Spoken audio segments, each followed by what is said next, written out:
বামেরা সহর্ষে তার হাত ধরেছেন, কংগ্রেস তার সঙ্গে সংযুক্ত মোর্চায় গেছে। অনেকে বলেন তার সঙ্গে থাকা মানে সংখ্যাগুরু সাম্প্রদায়িকতাকে রুখতে সংখ্যালঘু সাম্প্রদায়িকতাকে তোল্লাই দেয়া।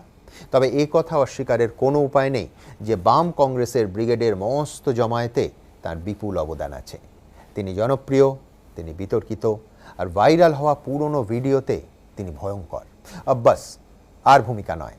আমার সঙ্গে আজ ইন্ডিয়ান সেকুলার ফ্রন্টের প্রতিষ্ঠাতা এবং ফুরফুরা শরীফের পীরজাদা আব্বাস সিদ্দিকী। নমস্কার আপনাকে। আচ্ছা, আপনার নিজের কাছে কোন পরিচয়টা বড়, ইন্ডিয়ান সেকুলার ফ্রন্টের প্রতিষ্ঠাতা নাকি ফুরফুরা শরীফের পীরজাদা? প্রথমে আমি নিজে মনে করি যে আমি সবচেয়ে বড় পরিচিত আমি ইন্ডিয়ান, ভারতীয় এবং আমি বাঙালি। বেশ, এরই সন্তান, অতএব এইটাই আমার কাছে সবচেয়ে বড় পরিচয় মনে করি। এবার এক একটা পার্টে এক একভাবে আমাকে দেখা হয়। যেমন পুরাতন সম্পর্ক, আমি একজন পরিবার থেকে উঠে আসছি, সেই পরিবার হিসেবে একজন পীরজাদা হিসেবে আসছি। আবার আমি মানুষের সেবার জন্যে ভাবলাম রাজ ক্ষমতা ছাড়া সেবা করাটা খুবই আজকের দিনে বাধা, তাই ইন্ডিয়ান সেকুলার ফ্রন্ট তৈরি করলাম। সেই জায়গায় পিছিয়ে পড়া অসহায় মানুষের সেবার কাজ করতে যখন শুরু করলাম, তখন সর্বধর্মের মানুষের কাছে আমি একটা পরিচিত এবং ভালোবাসার মানুষ হতে চলেছি। আব্বাস, আপনি থিওলজিতে মাস্টার্স করেছেন, তা সত্ত্বেও আপনি পীরজাদার পরিচয় নিয়ে রাজনীতিতে আসছেন। ধর্মগুরুর পরিচয় সরিয়ে রেখে রাজনীতিতে আসতে পারতেন তো, নাকি আপনি মনে করেন যে মুসলিমরা কোথায় ভোট দেবে সেটা ধর্মগুরু দ্বারা আজও নির্ধারিত হয়? এখনও মুসলিমরা মসজিদের ইমামের কথাতেই চলেন এবং ভোটটাও দেন ইমামের নির্দেশে। তাই উচ্চশিক্ষিত আব্বাস সিদ্দিকী নয়, পীরজাদা আব্বাস সিদ্দিকী পরিচয়টা অনেক অনেক বেশি গুরুত্বপূর্ণ। অ্যাকচুয়ালি ঠিক তেমন নয়। কেন, দীর্ঘ ৭৪ বছর ধরে মানুষ কোথায় ভোট দেবে, এবং মুসলিম যখন বলছেন মুসলিম কোথায় ভোট দেবেন, এটা সবসময় নিজ নিজ দায়িত্বেই দিয়ে আসছে। কাউকে কেউ বেঁধে দেয়নি, কাউকে সিলেক্টেড করে। তারপরও দেখুন, আমি একজন পরিবারের গার্জেন, আমার সন্তান বা আমার ভাই ছোট, স্বাভাবিক আমাকে ফলো করতেই পারে। সেই জায়গায় ধর্মগুরু বা পীরজাদা বা ইমাম সাহেব যে বলেন, একটা পরিবারের গার্জেন মতো, সেই জায়গায় তাকে যারা অনুসরণ করে স্বাভাবিক ফলো করে চলে। কিন্তু আমি যখন রাজনীতি করতে এসেছি, একবারও বলছি না যে আমি পীরজাদা তাই আমার কথা তুমি শোনো, কিন্তু আমি বলেছি এটা দেখো, তোমাদের এতদিনে তোমাদের সাথে আমি উঠা বসা করছি, কখনো তোমাদেরকে ধোকা দিইনি, একটাবার আমার কথা বিশ্বাস করো। বাঁচতে গেলে, অধিকার পেতে গেলে বাবা সাহেব আম্বেদকর বলেছেন ছিনিয়ে নিতে হয়। তা ছিনাবার সব থেকে সঠিক পন্থা হচ্ছে যে গণতন্ত্র প্রক্রিয়ায় রাজনীতি, ভোটার সিস্টেম, সেই পরিচিত নিয়েই কিন্তু আমি উঠে এসেছি। বেশ, এইখানে তাহলে আমার প্রশ্ন থাকবে যে আপনি তো ধর্মগুরু, রাজনীতিতে এলেন শুধু নয়, একেবারে কিং মেকার হতে চাইছেন। নিজেই বলছেন মুখ্যমন্ত্রীর চেয়ারের 4টে পায়ার একটা হতে চান। আপনি কি বলেছিলেন শুনে নাও। পরের ক্লাবে আর ভাড়া খেলবো না, পরের হয়ে গোল দেবো না, আমরা নিজেরা ক্লাব বানাবো, নিজেরা টিম তৈরি করব, নিজেরা খেলবো। 10টা খেলে যদি 5টাও কাপ থাকে ওটাও লাভ আছে। কেন আমার অর্থাৎ 4টা কুর্সিতে 4টে পা হয়। মুখ্যমন্ত্রীর যে পদ, ওই পদটার তো সম্মান নাকি? ওই কুর্সিটাই, যে কুর্সিটাই মুখ্যমন্ত্রী বসে, ওটার কটা পায়া আছে? 5টা নাকি 3টে নাকি 4টে পায়া আছে। আমার দাবি হলো 3টে পায়া তুমি লাও, একটা পায়া কিন্তু আমায় দিতে হবে। ধর্ম কোথায়? এ তো নির্ভেজাল রাজনৈতিক উচ্চাকাঙ্ক্ষা। দেখুন, অ্যাকচুয়ালি ব্যাপারটা হচ্ছে মানুষকে, আম মানুষ যারা গ্রাম্য মানুষ, এদেরকে বোঝাবার জন্য আমার এই কথাটা বলা। এবং আমি মনে করি এই কথাটা পিছিয়ে পড়া মানুষের জন্যই আমি বলেছি, এবং এটা হওয়া অত্যন্ত জরুরি। কেন, মান্যবর কাশিরামজি বলেছেন একটা কথা, যেটা যে মজবুত সরকার নয়, মজবুরির সরকার দরকার। তাহলে দেখা যাচ্ছে একটা চেয়ারে যখন 4টে পায়া থাকে, একটা যখন আমার হাতে থাকবে, আমার বক্তব্য এটাই, তাহলে ওই গভর্নমেন্ট যিনি বসবেন তিনি কখনো এই কোনো জুলুম করলে আমি তখন তেনাকে যদি বলি এটা অন্যায় হচ্ছে, তখন তেনাকে বাধ্য হতে হবে মানা। কেন, উনি মজবুরির মধ্যে আছেন, আমার পাটা সরিয়ে নিলে পড়ে যাব। এটাই মূলত আমি মানুষকে বোঝাতে চেয়েছি। আব্বাস, এ তো মারাত্মক কথা। আপনি বলছেন যে স্থায়িত্ব বা একটা শক্তিশালী সরকার চান না, একটা দুর্বল সরকার চান, যাকে আমার ভাষার জন্য মার্জনা করবেন, আপনার প্রয়োজন মতো ব্ল্যাকমেল করতে পারবেন। না, ঠিক সেরকম নয়, দুর্বল নয়, মজবুরি। অর্থাৎ সরকার তৈরি হয় সবার চাহিদা মেটাবার জন্য। গণতান্ত্রিক প্রক্রিয়ার মানুষের শিক্ষা, স্বাস্থ্য, অন্ন, বাসস্থান, তার চিকিৎসা সুব্যবস্থা, তার কর্মসংস্থানের কথা, এর জন্য সরকার তৈরি হয়। কিন্তু দেখা যাচ্ছে বিগত দিন থেকে সরকার তারা ব্যাপক একটা অংশ সিট পাচ্ছে, পাওয়ার পরে সেই সরকার যারা ভোট দিয়েছে তাদেরকেই দেখা যাচ্ছে বড় একটা অংশ মানুষ লুটছে, তাদের অধিকারকে কেড়ে নিচ্ছে, তাদের বাক স্বাধীনতাকে কেড়ে নিচ্ছে। সেই জায়গায় যদি সরকারটা একটা পিছন টান থাকে যে আমার এই অন্যায়টা করতে গেলে আমাকে পিছন থেকে কেউ ধরবে, এরকম যদি একটা ভয় থাকে তাহলে সেই অন্যায়টা করতে পারবে না। এটাই মূলত উদ্দেশ্য। কিন্তু ভয়ে ভয়ে তো সরকার এগোতে পারবে না। মানুষের কাজ কি ভয়ে ভয়ে করা যায় না, সরকার ভালো কাজ করুক, ভালো কাজ করলে তখন তো টানার প্রশ্নই আসছে না। আমাদের তো লক্ষ্য ভালো কাজ করানো, মানুষের যে সমস্যা সেই সমস্যার সমাধান করানোর জন্যই তো আমাদের লক্ষ্য। দেখুন, এ রাজ্যে তৃণমূল আর বিজেপি কোনো একটা বিষয়ে একমত হচ্ছে এমনটা সত্যি বিরল। ব্রিগেডের পর দুদলই কিন্তু একটা বিষয়ে সম্পূর্ণ একমত। দুদলই বলছে বামপন্থীরা সাম্প্রদায়িক শক্তির সঙ্গে হাত মেলাচ্ছে, সংখ্যাগুরুর সাম্প্রদায়িকতার জবাব দিতে সংখ্যালঘুর সাম্প্রদায়িকতার সঙ্গে আপোষ করছে। সমান খারাপ। দেখুন, যদি টিএমসি বা বিজেপি মনে করে মুসলমান সাম্প্রদায়িক, মানে অ্যাকচুয়ালি বলতে চাই যে দলটা মুসলিমের দল, তাই সাম্প্রদায়িক বলছে, তাহলে মুসলিম সমাজকে সাম্প্রদায়িক প্রথম বললো একটা কথা। দ্বিতীয় নম্বর কথা, কোনো রাজনীতির দল কোনো ধর্মের হয় না। রাজনীতি বলতে আমি যেটা মনে করি রাষ্ট্রসেবা, রাষ্ট্রবাসীর সেবা। অতএব আমার রাষ্ট্র হচ্ছে ভারতবর্ষ আর আমার রাষ্ট্রবাসী হচ্ছে ভারতীয়। তো ভারতীয়র মধ্যে সবাই আছে। একটা রাজনীতির দল যখন ভারতীয়দের সেবার জন্য করছে, সেই দলটাকে কেউ যদি সাম্প্রদায়িক দল বলে, আমি মনে করি ভারতীয়দের ঘরেও সাম্প্রদায়িক বলা হলো, এটা আমি মনে করি। 3 নম্বর কথা হচ্ছে, যারা আজকে আমাকে সাম্প্রদায়িক কথা বলছে তার মধ্যে একটা হলো টিএমসি। সেই টিএমসিরই অনেকে কিন্তু একটা সময় আমাদের সঙ্গে ওঠা বসা, আমাদের কাছে যাওয়া, আমাদের সঙ্গে কথাবার্তা বলা, এমনকি আমাকে ব্যক্তিগতভাবে বোঝানোর চেষ্টা করা, অনেক কিছুই করেছে।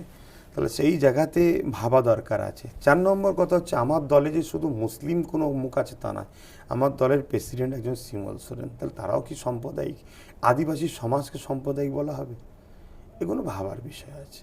এরা নিজেদের রুটি শাঁকার জন্য অপরের তাওয়াইকে মানে যে কোনোভাবে দাগ লাগাবার একটা ষড়যন্ত্র করছে, যেটা আমি মনে করি গণতন্ত্রের বিরুদ্ধে। আব্বাস, আপনি বিজেপির ভোট কাটুয়া। 1 নম্বর সম্ভাবনা, তৃণমূল কংগ্রেসের সংখ্যালঘু ভোট আপনার ইন্ডিয়ান সেকুলার ফ্রন্ট কেটে দেবে, আর এই ভাগাভাগিতে বিজেপি প্রার্থীরা বেরিয়ে যাবে। আমি প্রথম বলবো 2011-র আগে এই সংখ্যালঘু মুসলিম ভোটটা কাজ ছিল বামেদের। তাহলে এই জায়গাটায় প্রশ্ন যে টিএমসির সংখ্যালঘু ভোটটা টিএমসির ব্যক্তিগত সম্পদ নয়। তখন সে দল ছিল না, বামের ছিল, আজকে সে আছে। তাহলে আজ আমি দল করতে এসেছি, এটাও তাহলে মমতার ব্যক্তিগত নয়, আমার দিকে আসতে পারে। 3 নম্বর কথা হচ্ছে, ভোট কাটবো কেন? ভোট তো আমি যেখানে প্রার্থী দেবো সেখানে মমতা ভোট পাবে না, তাহলে সেখানে ভোট কাটবার প্রশ্ন নয়। সেখানে আমি জিতছি, সেখানে আমি উল্টো বলতে পারি, তো মমতা যদি ওখানে প্রার্থী দেয়, মানে আমার দিদিমণি, তাহলে দেখা যাবে তিনি আমার ভোট কাটুয়া। তাহলে এরকম কাটাকাটি কথাটা বলা গণতান্ত্রিক প্রক্রিয়ায় মনে হয় এটা ঠিক নয়। ভারতীয় সংবিধানে সবার অধিকার আছে, আমি আমার মতো লড়ছি, যাকে মন যাবে তাকে ভোট দেবে। আর একটা কথা, যদি তারপরেও মানুষ মনে করে না, আমি প্র্যাকটিক্যাল পরিস্থিতিতে আসছি। না, ধরা যাক যে আপনি ভোট হয়ে গেছে, আপনি একটা ফলাফলে দেখছেন যে আপনার এবং মমতা বন্দ্যোপাধ্যায়ের মধ্যে সংখ্যালঘু ভোট ভাগ হয়েছে, বিজেপি প্রার্থী জিতে গেছে, সেক্ষেত্রে আপনার আফসোস হবে? আমি এমনও বলেছিলাম যে চ্যালেঞ্জ দিচ্ছে, আমি যে জায়গায় প্রার্থী দেবো সে জায়গায় যদি বিজেপি বাইরে হয় তার জন্য আমি জিম্মেদারি, কিন্তু বাকি জায়গায় যদি দিদিমণি যেখানে প্রার্থী দেবে সেখানে যদি বিজেপি বাইরে, কে জিম্মেদারি নেবে বলুন? এরকমও চ্যালেঞ্জ দিয়েছিলাম। আমি আরেকটু বলে দিই ভোট কাটুয়ার কথা। 2019-এর লোকসভায় তো আমি প্রার্থী দিইনি, তাহলে কে ভোট কাটলো যে 18টা বিজেপি পেল? আর আজকে বিজেপি 18 থেকে 21টা লোকসভা এমপি বলছে, তাহলে আমার টিএমসিকে ভোট দিয়ে কী লাভ হবে? মূলত বিজেপি, আমি লোকসভার কথা আপনি যদি বলছেন, তাহলে লোকসভায় হিন্দু ভোট কনসলিডেট করতে পেরেছে বিজেপি, কিন্তু তৃণমূল কংগ্রেসের সংখ্যালঘু ভোট মমতা বন্দ্যোপাধ্যায়ের সঙ্গেই ছিল, যার ফলে ভোট কাটাকাটির প্রশ্ন তো লোকসভায় আসছে না। তাহলে এখানে একটা প্রশ্ন, প্রবল মোদি হাওয়া যেটা 2014-এ, সেটাই 2019-এ, তাতে বিজেপির লাভ হয়েছে, আমি যদি এইভাবে দেখি। তো এইভাবে যদি দেখা হয় তাহলে এখানে আমি বলতে বাধ্য হচ্ছি, তাহলে হিন্দু ভাইয়েরা বিজেপিকে চাইছে, তাই তো লোকসভায় গেছে। তাহলে 30% আর 70% দাদারা যদি বিজেপিকে চায়, আমার উচিত হবে সংখ্যা যেখানে ভারী তাদের সমর্থন করা। তাহলে সেই জায়গায় আমি 30% নিয়ে কী করে বিজেপিকে রুখবো? আমার তো রুখা সম্ভব নয়। তাহলে কেন ফালতু আমি 70% মানুষের সঙ্গে দুশ্মনী করতে যাব?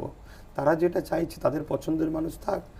30%টাকে বারবার দেখানো হচ্ছে, ঘোরানো হচ্ছে, শুধুমাত্র এটাই বোঝাতে চাইছে 30% মুসলিম বিজেপির বিরুদ্ধে, বিজেপি আসো আর মুসলিমগুলোকে মারো, এরম একটা কোনো নাটক নয় তো।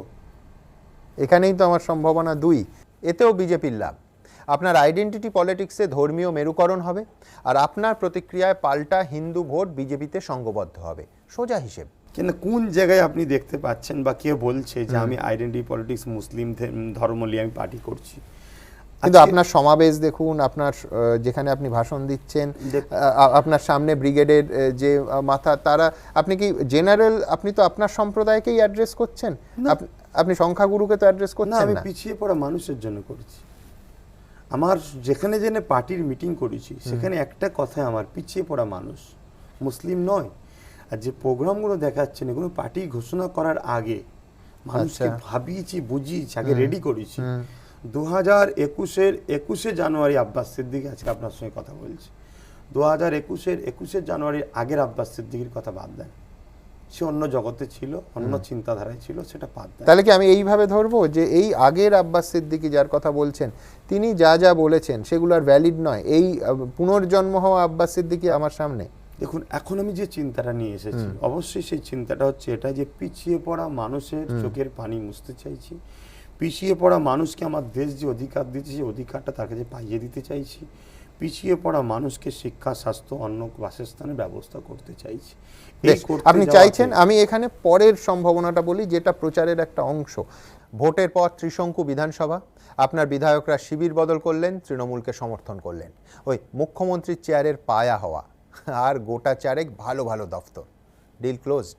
দেখুন, আমাদের তো সর্বপ্রথম কথা 30 সংখ্যক হওয়ার সম্ভাবনা ছিল, কিন্তু এখন আর সম্ভাবনা নাই।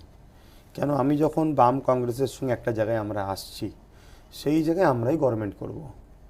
মানে আমার যেটা ছিল সেটা যাকে দেবো সেই সরকার করবে ভেবেছিলাম, তা আমি তো অলরেডি জিতার আগেই তো দিয়ে দিচ্ছি, একটা জায়গায় তো আমরা হয়ে গেছি, অতএব আমরাই সরকার তৈরি করব, এখানে অন্য কোনো জায়গায় যাওয়ার আর প্রশ্ন। কিন্তু যদি আবার শেষ নির্বাচনে 12% ভোট বাম কংগ্রেস জোটের, বামফ্রন্ট 7% নেমেছে, আপনি বলছেন 21-এ কি ম্যাজিক হতে পারে যে তার সরকার করার পরিস্থিতি তৈরি হতে পারে? যাদের মাত্র 30টা এমএলএ ছিল তারা যদি 11ই ক্ষমতায় লড়ে সিএম হতে পারে, সেখানে দুজন মিলে তো এনাদের 75+ ছিল, কেন হতে পারে? 77+ কম বেশি এক্সাইজেড, তাহলে কেন হতে পারে না? সবটাই চেষ্টা। আর সবচেয়ে বড় কথা, কিন্তু আমি বলছি 11-র সঙ্গে একটা বড় তফাৎ, 11-তে একটা জমি আন্দোলন, সিঙ্গুর, নন্দীগ্রাম, নেতায়ের মতো ঘটনা ছিল, সেই ঘটনার অভিঘাতে, সেই ঘটনার ধাক্কায় অনেক অসম্ভব সম্ভব হয়েছে। কিন্তু এখন কি সেই ধরনের কোনো পরিস্থিতি আপনি দেখতে পাচ্ছেন? আরো বড় আন্দোলন, নাগরিকত্ব নিয়ে বেঁচে থাকবো কিনা একটা বড় আন্দোলন। 2 নম্বর আমপান ঘোটালা, 3 নম্বর করোনার সময় পর্যায়ী শ্রমিকদের নিয়ে যে খেলা, 4 নম্বর সেই সারদা, যাকে দিদিমণিও ঠিকভাবে সমাধান করলো না, এবং কেন্দ্র সরকার সেই সারদাকে চেপেও ধরলো, রেখে দিল। তো এই জায়গাতে দেখা যাচ্ছে মানুষ নতুন করে আবার ভাবতে শুরু করেছে, যা কোনো একটা জায়গায় আমরা ভুল করেছিলাম, সেই ভুলের প্রায়শ্চিত্ত মানুষ দিতে যাচ্ছে।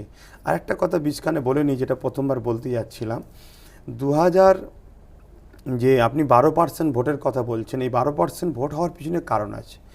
কেন কারণটা হচ্ছে, সেটা হচ্ছে বিরোধী শূন্যর নামে বাম কংগ্রেসকে নির্মূল করা হয়েছে, কিন্তু বিজেপিকে নমিনেশন জমা দিতে দেওয়া হয়েছে। বাধ্য হয়ে মানুষগুলো বাঁচার জন্য তখন বিজেপির কাছে আশ্রয় নিয়েছে। সেই মানুষগুলো ব্রিগেডের পরে কিন্তু আবার ব্যাকে ফিরছে, নিজের ঘরে নিজে আসছে। তাই তো আজকে বিজেপির ঘুম হারাম হয়ে গেছে, মানে ঘুম আউট হয়ে গেছে। তাই আজকে তারা আমার পিছনে আবার নতুন করে ষড়যন্ত্র শুরু করেছে। আব্বাস 2রা মে তো বোঝা যাবে কি হচ্ছে। সব থেকে বড় কথা যে লড়াইতে নামলে, আমার একজন বলেছিলেন, ইংরেজি একটা প্রবাদও আছে যে সবসময় ভাবতে হয় যে তুমিই জিতবে, নয়তো লড়াইতে জেতা যায় না। আপনি যদি সেই ফিলোসফি থেকে বলেন, আমার কিচ্ছু বলার নেই। কিন্তু এর পাশাপাশি নিন্দুকরা বলছেন আপনার সঙ্গে ডিল হয়েছে মিমের। আসাদুদ্দিন ওয়েসি বছরের শুরুতে বাংলা এলেন, ফুরফুরা শরীফে গেলেন, আপনার সঙ্গে মিটিং করলেন, যাওয়ার সময় বললেন এ রাজ্যে আমরা আব্বাসকে সামনে রেখেই এগোবো। তারপর মোহাম্মদ সেলিম, আব্দুল মান্নানদের সঙ্গে আলোচনা, ব্রিগেড, সংযুক্ত মোর্চা। পেছনে কলকাঠি নাকি ওয়েসি নাড়ছেন এবং অনেক টাকার ডিল হয়েছে। দেখুন, এটাই হচ্ছে আমার ভারতবর্ষ, যে মানুষ ভুল বললেও তাকে ফাইন করা হয় না, তার ট্যাক্স নেওয়া হয় না, তাই বলার স্বাধীনতা রয়েছে। প্রথম কথা হচ্ছে, আমি যখন পার্টি করব বা ফন্ড করব একটা বলছিলাম, তখন এই খবরটা এখান থেকে আসাদ সাহেবের কাছে দিয়েছে রাজ্যে তৃণমূলের যারা ভালোবাসে তারা। আসাদ সাহেব তিনি ফুরফুরা শরীফ একটা তীর্থভূমি, সেই উদ্দেশ্যে জিয়ারত, এবং সাথে সাথে আমি একটা পার্টি করছি, আমার সঙ্গে সাক্ষাৎ। সেখানে দীর্ঘ আলোচনার মধ্যে এই কথা উঠে আসে যে আমি একটা ফন্ড বানাচ্ছি, আপনার পার্টির আমি কোনো দায়িত্ব নিতে পারছি না, কিন্তু তখন তিনি বললেন যে আমার পার্টির যারা আছে তারা আপনার ফন্ডের সাথে থাকবে এবং আপনাকে ফন্ডের মুখ করে আপনার পিছনে আমি থাকতে চাই। এই আলোচনার পরে আমি আমার যত কর্মীরা আছে তাদের সঙ্গে আলোচনা করি এবং আমরাও নিজেরাও বসে ঠিক করি যেটা বাংলা, আমার বাংলার কষ্ট, আমার বাংলার দুঃখ, আমার বাংলার সমস্যা, আমার বাংলার কালচার আমাকে ভাবতে হবে। সেই জায়গায় আমরা আসাদ সাহেবের যিনি আছেন তেনার মাধ্যম দিয়ে আমরা জানিয়েছি যে এই জায়গাতে আমাদের ঘরে বৃহৎ মানুষের স্বার্থে আমরা এই জোটটাকে পছন্দ বেশি মনে করছি, এটা আমাদের জন্য ভালো মনে করছি, তো সেই জায়গাটায় আমরা যাচ্ছি। ব্যাস এতটুকুই কথা, এতটুকুই কাজ, সেই জায়গাতেই আমরা আছি। আব্বাস, অভিযোগটার ব্যাখ্যাটা বলি, যে গোটা দেশ জানে যে মিম লড়লে যেখানে যেখানে যে রাজ্যে লড়েছে বিজেপির সুবিধা হয়ে গেছে, বাংলার মুসলমান ভাইরাও তা জানে, সেই জন্য আব্বাস সিদ্দিকীকে সামনে রাখা হলো। প্লাস যে বাঙালি মুসলমানদের জন্য মিমের কোনো প্রভাব নেই, অথচ ফুরফুরা শরীফের বিপুল প্রভাব আছে, সেই জন্য সামনে আব্বাস সিদ্দিকীকে রাখা হলো। অর্থাৎ আব্বাস সিদ্দিকী মুখোশ, পেছনে মিম। দেখুন, অভিযোগ করতে পারে, কিন্তু আমি আবার বলছি এই দলের প্রেসিডেন্ট একজন শিমুল সোরেন, এটাকে মাথায় রাখতে হবে। দ্বিতীয় নম্বর কথা, আমি মিমের কেউ নয়, তথাপিও সত্য কথার স্বার্থে বলছি, মিম যেখানে যেখানে লড়েছে বিজেপি সেখানে ফায়দা হয়েছে, এই কথা যদি বলে কেউ, আমি সামান্য বিহারটাই যাব। বিহারে মিম চেয়েছিল মহাজোটের কাছে 10টা সিট, যদি দিয়ে দিত তাহলে 10টাই মিম জিততো, তাহলে আজকে মহাজোট গভর্নমেন্ট করতো। সেখানে তাকে দেওয়া হলো না, মিম ক জায়গায় দিল? 20 জায়গায়। বাকি জায়গায় তো মিম দেয়নি, তাহলে বাকি জায়গায় বিজেপি বাহির হচ্ছে কি করে?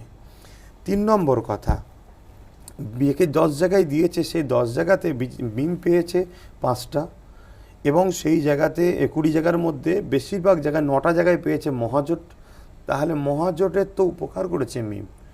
আরেকটা শেষ কথা, মিম আসলে যে হিন্দু ভাইয়েরা বিজেপি করবে, আমার মনে হয় কোনো একটা জায়গায় হিন্দু ভাইদের ঘরে অপমান করা হচ্ছে, ছোট করা হচ্ছে। হিন্দু ভাইয়েরা অতটা মুসলমানদের ঘৃণা করে না যেটাকে সমাজে দেখানো হচ্ছে, তারা মুসলমানদের অনেক ভালোবাসে। বেশ, পশ্চিমবঙ্গে মুসলমানরা আর্থসামাজিকভাবে ভালো নেই, অর্থাৎ এই যে ভালোবাসা সমাজে তার প্রভাব সেরমভাবে পড়েনি। একথা প্রথম কবে জানা গেল? সাচার কমিটির রিপোর্টে 2006। চাকরি, শিক্ষা সব ক্ষেত্রে মুসলিমদের এই পিছিয়ে পড়ার প্রত্যক্ষ দায় তাহলে কার? 34 বছরের বাম সরকারের।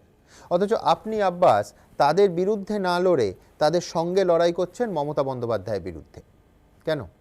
এতদিন আমাদের লড়াই ছিল চাকরি নিয়ে, বাসস্থান নিয়ে, চিকিৎসা নিয়ে। কোনো একটা জায়গায় আমরা দেখছি আজ আমাদের লড়াই হচ্ছে বাঁচার জন্য, আমরা থাকতে পারবো কি পারবো না। এখানে আমরা বলতে গরিব, আবার বলছি মোটেই মুসলমান নয়, যার নোট আছে সে মুসলিম হোক, হিন্দু হোক, কেউ হোক, তার কোনো সমস্যা নেই দেশে। আমার কথাটা ভুল হলে ক্ষমা চাইছি জনগণের কাছে আবার, কিন্তু বাস্তব যেটা দেখছি, যার পয়সা নেই, যার অর্থ নেই, সে যে ধর্মেরই হোক, তার ভারতবর্ষে তথা পশ্চিমবাংলা বা ভারতবর্ষের যে কোনো জায়গায় বর্তমান দিনে যেটা দেখছি, সে মানুষ বলেই পরিচিত নয়। আমি যদি আমফানের সময় হিঙ্গলগঞ্জের একটা দৃশ্যর কথা বলি, যেখানে 4-5 ফুট ওপরে কালো তেরপোল, এমনি কালো জিনিস সূর্যের তাপ টানে, সেখানে বাবা মা কাকা কাকিমা সবাই একসাথে, 1500 পরিবারের কাছে আমি গিয়েছিলাম সামান্য খাবার নিয়ে, কেন আমি জানি না এত বড় ভয়ানক হয়েছিল। 1500টাই দেখেছিলাম অমুসলিম, তারা গরিব, পয়সা নেই বলি আজকে ওদের ওই দুর্দশা। ওরা মুসলিম নয়, পয়সা নেই। অতএব আমার দেশে বর্তমান পয়সার সমস্যা। পয়সা যার আছে তার ধর্ম দেখা হয় না, যার পয়সা নেই তার ধর্ম খোঁজা হয়। অতএব কিন্তু আমি বলছি এই সিচুয়েশনটা তো 2011-র আগের পশ্চিমবঙ্গেও একই ছিল, তাহলে তার দায় তো আজকে আপনার যারা জোটসঙ্গী বামেরা তাদের উপরও বর্তায়। দেখুন, তারা যে চাকরি, আরও একটু আগে যদি 77 সালের আগে ফিরে যান, কংগ্রেস ছিল, তাদের দায় কংগ্রেসের ওপরও বর্তায়। আমি এটাকে বলছি, তারা যে 100-র মধ্যে 100% কাজ করেছে এটা আমি বলছি না, আরও অন্যায় করেছে, আমি স্বীকার করছি। এতে তারা শোনার পরে আমার সঙ্গে জোটে কোনো সমস্যা করে আর করে সেটা তিনাদের ব্যাপার, কিন্তু সত্য বলবো তেনারাও অন্যায় করেনি বলবো না, কিন্তু অন্যায় করেছিল বলেই তো তেনাদেরকে শাস্তি দিয়ে আমরা সরিয়ে দিয়েছিলাম। কিন্তু যিনাকে আমরা এনেছিলাম দিদিমণি, তিনি যে অন্যায়টা করেছে, তিনি যে ক্ষতিটা করেছে, তুলনামূলক দেখতে গেলে তেনারা যদি 70% ক্ষতি করে দেন, এনারা 200% মানে 100 যেটা হয়নি ওভারটেক করে চলে গেছে। তো এই জায়গায় আমরা দেখছি 70% যে তেনারা ক্ষতি করেছেন, সেই ক্ষতির পিছনে শুধু তিনাদের যে অবদান আছে তা নয়, আমাদেরও কোনো একটা জায়গায় অবদান আছে। সেই অবদানটা হচ্ছে এটা যে আমরা সম্পূর্ণ তিনাদের উপর নির্ভরশীল হয়েছিলাম, তাই পরবর্তীতে তিনারা ক্ষতি যদি না করতে পারে, স্বনির্ভরশীল না হয়ে নিজেরা ধরেও রাখছি। আর এত বড় ক্ষতি যখন তিনারা করেন, তুলনামূলক যখন কম, তাই ভেবেছি তিনাদের সঙ্গেই চলো 2021-এ আমরা একটা জোট করে সরকার তৈরি করি। আমার একটা ইংরেজি শব্দবন্ধ মনে পড়ে যাচ্ছে, রাষ্ট্রবিজ্ঞানের লেসার ইভেল। তাহলে আপনি মনে করছেন যে তৃণমূল আরও বড় বিপদ, তার থেকে অপেক্ষাকৃত কম বিপদ হচ্ছে বাম এবং কংগ্রেস, নাকি আপনার সেই ভাইরাল ভিডিওটাই আসল সত্যি, যেখানে আপনি বলছেন এই সিট সমঝোতা এই মুহূর্তে শুধুমাত্র 2021-এর জন্য, 21-এর পরে ওদের ওপরও প্রতিশোধ নেব আমরা, কারণ ওরাও অনেক জ্বালিয়েছে? আমরা ভিডিওটা একবার দেখে নিই। আমি চাইছি বাম কংগ্রেসকে এই মুহূর্তে 2021-এর জন্য একটা সিট সমঝোতা করতে, শুধুমাত্র 21-এর জন্য। 21-এর পরে ওদেরও প্রতিশোধ নেবো আমরা। কথা বুঝছেন না, বোঝেন না? কেন ওরাও তো অনেক জ্বালিয়েছে। ওদের সঙ্গে একটা সিট সমঝোতা করতে চাইছি, কিন্তু তারা করবে কি আমি জানি না, কেন তারা তো নিজেরা 230টা সিট ভাগ করে নিয়েছে, তাহলে আমাদের সঙ্গে করার ইচ্ছা কোথাও দেখাচ্ছে। আজকে আর বামফ্রন্ট সেই জ্বালাতে পারে? বুদ্ধদেবের সেই দাদাগিরি আর আছে? মাদ্রাসায় সন্ত্রাস তৈরি হয় বলতে পারবে? কেন ভাই? আমরা সরে গেছি। এটাই কি তাহলে আসল প্ল্যান, প্রতিশোধ নেয়া? দেখুন, প্রথম কথা হচ্ছে আপনার স্টুডিও বসে একটা জিনিস হচ্ছে, সেটা হচ্ছে নিজের বক্তব্য নিজে শুনছি, এর পূর্বে কখনো শোনার সময় পাইনি। দ্বিতীয় নম্বর কথা হচ্ছে, এটা যখন 230টা তারা করে নিয়েছে নিশ্চয়ই দেখলেন, তখন মানুষজন আমাকে বলতে লাগছে যে আপনি কেন বাম কংগ্রেসের কথা ভাবছেন, তারা তো 230টা নিয়ে মানে গুরুত্ব দিচ্ছে না আমাদের ঘরে। তখন আমার একটা ক্ষোভের প্রকাশ, এটা এক নম্বর। দ্বিতীয় নম্বর কথা হচ্ছে, বহুত মানুষ যারা আমার দলে আসছে প্রথম থেকে, তারা কিন্তু সবাই তরুণ, তারা সব টিএমসিকেই রিসেন্ট ভোট দিয়েছে, হয়তো তাদের ভোটার কার্ড বাইরে হয়েছে টিএমসির সময়, তারাও ফিরে আসছে, কিন্তু তাদের পরিবারের অনেকে দেখেছিল বামের পিওরটা, তাহলে সেই জায়গায় তাদেরকেও একটা বোঝানো মাত্রা। 3 নম্বর কথা হচ্ছে, সিচুয়েশন অনুযায়ী কথাটাকে রেখেছিলাম, কিন্তু এখন আমরা যেটা সিচুয়েশন আপনাদের এবিপি নিউজের মাধ্যমে, এবিপি আনন্দের মাধ্যমে যেটা আমরা বলছি, সেটা হচ্ছে এটাই যে আমরা চাই সমস্যা সমাধান।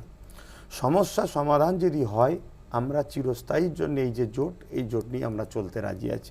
যদি কোনো দিন সমস্যা আবার হয়ে দাঁড়ায়, আমি ওপেন বলছি, তখন বাধ্য হব, কারণ আমি কোনো নেতা হতে আসিনি, আমি কোনো জায়গায় লিডার হব এসব হতে আসিনি।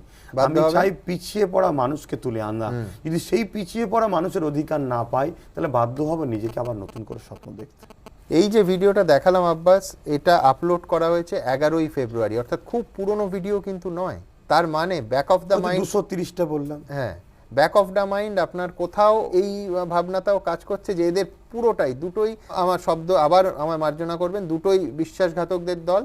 আপাতত ভরসা করছি, কিন্তু লং টার্ম ভরসা করা যায় না, ভবিষ্যতে অন্যরকম হতে পারে, এই আশঙ্কা আছে। আপনি ওই যে প্রশ্নটা করলেন না, সাচার কমিটি, রঙ্গনাথ মিশ্র কমিটি, এই কমিটির রিপোর্ট দেখে তারাও তো যে পিছিয়ে পড়া জাতির ওপরে সেরকমভাবে কাজ তো করেন। আমি তো প্রথমেই স্বীকার করে নিলাম যে এরা ক্ষতি করেছে, কিন্তু তুলনামূলক টিএমসির থেকে কম করেছে। এবং সেই জায়গায় এখন দেখছি বিজেপি এবং টিএমসি দুটো যখন মিশে গেছে, এরা দুজন মিটে যদি ক্ষমতায় আসে, তাহলে যে ভয়ানক পরিস্থিতিটা হবে, সেই ভয়ানক পরিস্থিতি বিগত দিন কখনো ঘটেনি। হ্যাঁ, কিন্তু এটা আপনার কল্পনা হতে পারে, এখন বিজেপি আর তৃণমূল কংগ্রেস একসঙ্গে ক্ষমতায় আসবে, এটা রাজ্যের মানুষ এই কাল্পনিক ছবিতে বিশ্বাস করবেন? দেখুন, এটা বাস্তব তো। বিজেপিটা কে? 100টা থাকলে 90টা টিএমসিরই ক্যান্ডিডেট। তা যে টিএমসিকেই আনার দরকার হয়, তাহলে বিজেপিকে আনার কোনো দরকার নেই। তো ওই ক্যান্ডিডেটকে ভোট দিয়ে আমাদের বিজেপিকেই ভোট দেওয়া। তাহলে আব্বাস, আপনি যারা ছিল তৃণমূলে তারাই পদ্ম ফুল। আপনি বলছেন যে মমতা বন্দ্যোপাধ্যায় বা তার দলের প্রার্থীদের ভোট দিলে নির্বাচনের পর হতেই পারে যে সেই প্রার্থী বিজেপিতে যোগ দিয়ে দেবে, এটা আপনার আশঙ্কা? হ্যাঁ, কারণ এটা ঘটেছে তো, বিহারে ঘটেছে, বাংলায় ঘটবে না, এর কি মানে আছে? আর আমরা তো সেই জিনিসটা দেখছি, অহরহ দেখছি, তো একটার পর একটা চলে যাচ্ছে। তাহলে সেই জায়গায় দেখা যাচ্ছে ভোটের পরে একজন হয়তো 90 পেলো কি 100 পেলো, একজন 80 পেলো, দুজন মিলে টাচ হয়ে সরকার হয়ে গেল। তা আমরা যেটা দেখতে চাই, না দুজনে মিলে নাকি ঘোড়া কেনা বেচা? না, আমার কেনা বেচার থেকে সবচেয়ে বড় কথা আমার মনে হচ্ছে পুরো দলটাই হয়তো চলে যাবে। কেন, টিএমসি দলটা তো জন্ম দিয়েছে বিজেপি, 1998 এই দল হয়েছে, এবং অটল বিহারী বাজপেয়ীর হাত ধরে জোট, এবং দিদিমণি রেল মিনিস্টার ছিলেন বিজেপি থেকে। এরকম ইতিহাস তো অনেক আছে। আনন্দবাজার পত্রিকা তো দিদিমণি বলেছেন ফন্ডে এনে বিজেপিকে লড়বো। তাহলে সেই জায়গায় এটা একটা সাজানো নাটক, বামফ্রন্টকে তুলে দেওয়ার জন্য এটা একটা সাজানো নাটক। কেন, কিন্তু আজকে যে কংগ্রেসের সঙ্গে আপনি জোট করছেন, সেই কংগ্রেসের সঙ্গে বারবার তৃণমূল কংগ্রেস জোট করেছে, সেটা তো বলছেন না। কংগ্রেসের সঙ্গে টিএমসি জোট হয়েছিল, তাই তো বাংলায় টিএমসি এসেছে, এবং কংগ্রেসটাকে পুরো টিএমসি খেয়েওছে, পুরো নিজের দলে নিয়ে নিয়েছে। সেটা কংগ্রেস জবাব দেবে, কংগ্রেস বুঝবে। কিন্তু আমি বারবার একটা কথা বলতে চাইছি, সেটা হলো এটাই যে আমার আইএসএফ একদম নতুন দল, এখনও দু মাস বয়স হয়নি। আমার লক্ষ্য হলো পিছিয়ে পড়া মানুষকে তুলে নিয়ে আসা। 202 সিট, 230টা সিট যখন বাটোয়ারা হয়ে গেছে, তখন ভেতরে একটা ক্ষোভ জন্মাচ্ছে, সে ক্ষোভের বহিঃপ্রকাশ। তা সেই জায়গাতে তখন আমি বলেছি এই কথাটা। দ্বিতীয় নম্বর কথা আমি আবার বলছি, যদি আমার টার্গেট পিছিয়ে পড়া মানুষের শিক্ষা, স্বাস্থ্য, বেকারত্ব দূর করা, যদি বাম এইটা ঠিকভাবে করতে পারে, বাম প্রথম পিরিয়ডে আমরা যেটা শুনেছি, তখন আমি দেখিনি, প্রথম পিরিয়ডে 20 বছর ধরে তারা খুব ভালো কাজ করেছিল, সেইভাবে যদি তারা ভালো কাজ করতে থাকে, তো তাদের সঙ্গে আমাদের এই সমঝোতাটা যেটা আছে এটা চিরস্থায়ী চলবে, দীর্ঘদিন। কিন্তু আবার আপনি তৃণমূল কংগ্রেসের এত সমালোচনা করছেন, এত কঠোর সমালোচনা করছেন, কিন্তু এই তৃণমূল কংগ্রেসের কাছেই আপনি সিট চাইতে গেছিলেন এবং 40টা সিট চেয়েছিলেন, যেটা তৃণমূল নেত্রী রাজি হননি। আমি বলছি তিনি যদি রাজি হতেন তাহলে তৃণমূল সম্পর্কে আপনার মূল্যায়ন তো সম্পূর্ণ অন্যরকম হতো। দেখুন, প্রথম কথা হচ্ছে আমি সিট চাইতে যাইনি। আমি বলেছিলাম যে 44 জায়গায় আমি প্রার্থী দেবো, ওই 44 জায়গায় যে দিদিমণি প্রার্থী না দেয়, বাকি 250 জায়গায় দিদিমণি হয়ে লড়বো। যখন দিদিমণি আমার কথাটাকে মানলো না, অথচ পাহাড়ে বিমল গুরুংয়ের কত 15-16 না কটা সিট আছে, তার ব্যাপারটা মেনে নিল, তখন আমাকে ভাবতে বাধ্য করলো। তখন আমি ভাবতে শুরু করলাম যে বিমল গুরু একটা অমিতাভ দাদা, প্রশাসন মারার পিছনে তার হাত আছে, এটা দেখা যাচ্ছে, এবং তার বিরুদ্ধে অনেক কেস আছে, তাকে যদি তুমি নিতে পারো, অথচ বলছো আমি দুদলা গরু মুসলিম, তারা আমায় জিতিয়েছে, বলতেও পারছো, আর আমি যে মুসলিম হওয়ার জন্য কি আমাকে সাথে নিল না? কিন্তু আমি দল করতে এসেছি, আবার বলছি মুসলমানের জন্য নয়। হ্যাঁ আব্বাস, কিন্তু এইখানে আমার প্রশ্ন থাকবে, যদি 44টার এই ফর্মুলা মমতা বন্দ্যোপাধ্যায় মেনে নিতেন, তাহলে আপনি তৃণমূলের সঙ্গে থাকতেন? মানে এটা তো এইরকম আমার লাগছে যে তৃণমূলের টিকিট না পেয়ে বিজেপিতে যাওয়ার মতো। মানে 44টা আসনের আপনি যে ফর্মুলা দিয়েছেন সেটা মমতা বন্দ্যোপাধ্যায় মেনে নেননি বলে আপনি আজ মমতা বন্দ্যোপাধ্যায় এখন মমতা ব্যানার্জি 100টা সিট দিলেও মমতা ব্যানার্জির সঙ্গে যাব না। সেটা তো এখনকার, আজকের দিনে আপনার অবস্থান। কেন বলছি, হ্যাঁ, যখন কিন্তু আমি বলছি এই ধরুন 2 মাসের মধ্যেই নিশ্চয়ই এই ঘটনা ঘটেছে যে 44টা সিট আপনি চেয়েছেন, উনি দিতে রাজি হননি, তাহলে তো আমি এই সিদ্ধান্তে আসতে পারি যে এটাও ওই অভিমানে অন্য দল চলে যাওয়ার মতো, যে না আপনি 44 দেননি, ঠিক আছে আমি আপনার বিরোধী যারা বাম এবং কংগ্রেস তাদের সঙ্গে যাব। দেখুন, কে কার শত্রু আমি দেখিনি। মানে আমি বলছি মমতা বন্দ্যোপাধ্যায় মুসলমানদের জন্য কোনো কাজ না করলে, সেটা তো আপনি যখন 44টা সিট চেয়েছেন তখনও তিনি কাজ করেননি। আমি বলছি ঘটনাটা, তার সত্যটা তো পাল্টে যেত না। এই যে কোনো কাজ করেন, আবার বললাম মজবুত সরকার 211টা বা 200টা, এর জন্যে 44টা বলা হয়েছিল। কেন? যে আপনি হয়তো 18টা বিজেপিকে ভেতর থেকে দিয়েছেন, আর নাই রুখতে পারছেন না, তাহলে আপনি যদি আমায় সিটটা দিন, তাহলে পাহাড়দার হিসাবে আপনার যেমন লোক থাকবে আমারও থাকবে। আপনি কমজোর হলো, আমি কমজোর নয়, আমি রুখবো না। I got you, checks and ব্যালেন্সের কথা আপনি বলছেন, সেটা ফাইন, কিন্তু আমি বলছি 44টা সিটের ফর্মুলায় রাজি হলে তখন এই যে বিমল গুরুংয়ের সঙ্গে আপোষ করার অভিযোগ আপনি করছেন, সেটা আপনার চোখে পড়তো না? না, অবশ্যই পড়তো। এটা তো পরে যখন তিনি মানছে না, তখন তো তিনাকে নিয়ে এবার আমি রিসার্চ করতে শুরু করলাম কে মমতা ব্যানার্জি। তারপরে একটার পর একটা জিনিস পাচ্ছি, তখন আমি কথাটাকে তুলে ধরেছি। তার আগে কথা তো আমি তুলে ধরিনি। তার আগে যে দুর্নীতি আমপানে হয়েছে সে কথাগুলো বলেছি, এবং তাতে বলা ছিল যে যখন 44টা দেবে, সেই জায়গায় এটাও কথা ছিল যে যারা এরকম করাপশন করছে তাদেরকে বাদ দিতে হবে।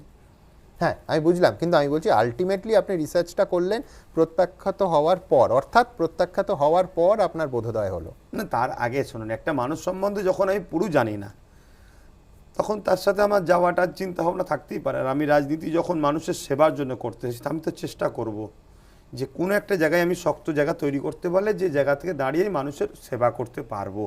তো সেই জায়গায় আমি রাজ্যের যিনি নেত্রী ছিলেন তেনাকেই বলেছিলাম যে আপনার নৌকো ডুবছে, যদি আপনি মেরামত করার জন্য চেষ্টা করেন তাহলে আমি একটু মেরামত করব, কিন্তু আমাকে 44 পারিশ্রম লাগবে।